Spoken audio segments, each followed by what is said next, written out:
Hello friends, welcome back to my channel Psychology Point. How are you all? Hope you are fit and fine, preparing for your examination. Everyone is busy in preparing for the examination.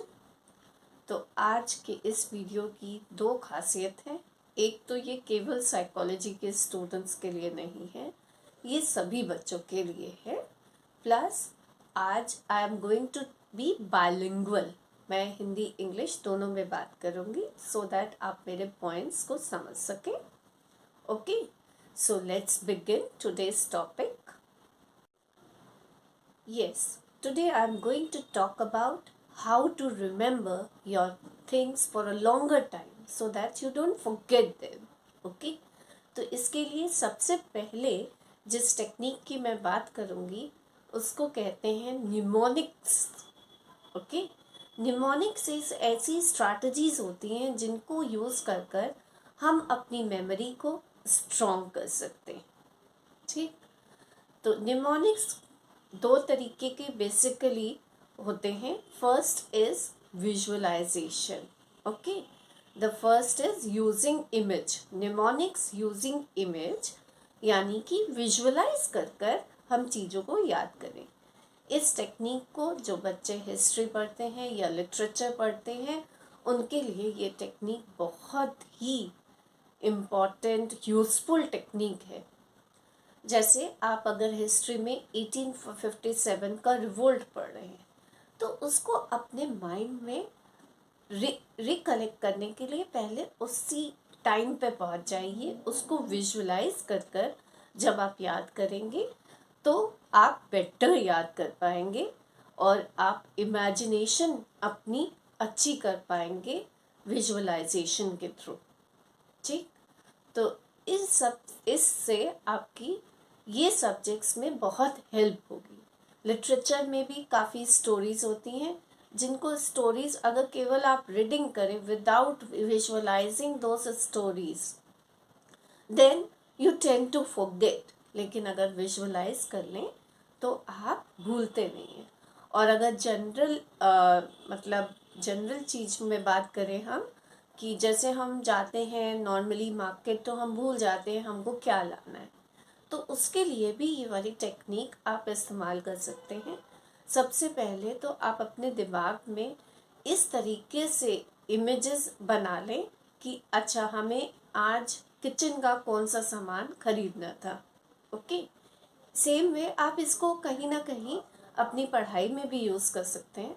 तो आपके सामने kitchen की पूरी image आ गई, आप इसमें अपने कौन से शेल्फ में कौन सा सामान रखते हो इसकी इमेज रखो और उसमें से कौन सा आपका जार खाली था उसको एकदम से याद करने की कोशिश करो। जब आप इस तरीके से इमेज के थ्रू याद करोगे तो आपको जल्दी से याद आ जाएगा कि अच्छा आज this thing was finish in my cupboard.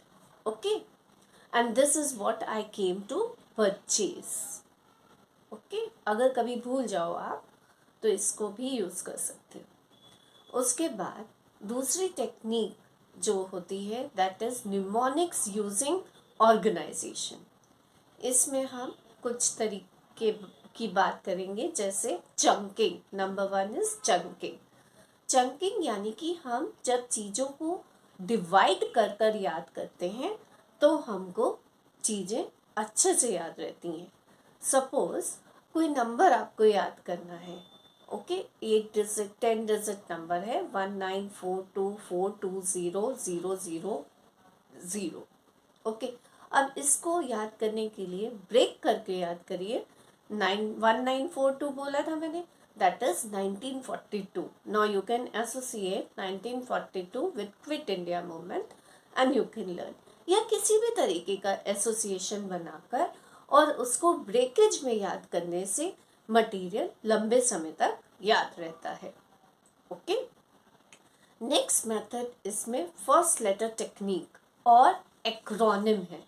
इस निमोनिक टेक्निक्स में फर्स्ट लेटर टेक्निक और निमोनिक, ये सब ने in your pre primary classes you were taught the serial order of the colors in the rainbow through this technique, that is, you were taught the acronym WIGGYOR, isn't it? That is showing you the colors of the rainbow. Same way आप अपने answers में भी कुछ इस तरीके की acronyms बना लें। उस जब आपके एग्जाम्स हैं तो आप उन्हीं एक्रोनिम्स को रिवाइज कर रहे हैं। पूरी बुक, पूरी कॉपी एग्जामिनेशन टाइम पर इस्तेमाल करने की जरूरत नहीं। जब आप लास्ट मिनट रिविजन कर रहे हैं तो only have a look on this acronyms, on these acronyms which you had prepared. ठीक, इसके अलावा आजकल पता है फॉरगेटिंग का बहुत से रीज़न और रीजंस क्या है। एक तो आप लोग डिफरेंट एक्टिविटीज़ करते हैं बिफोर मीन्स याद करने से पहले और याद करने के बाद। These are not good when you are registering something in the brain. Our brain wants some or the other rest.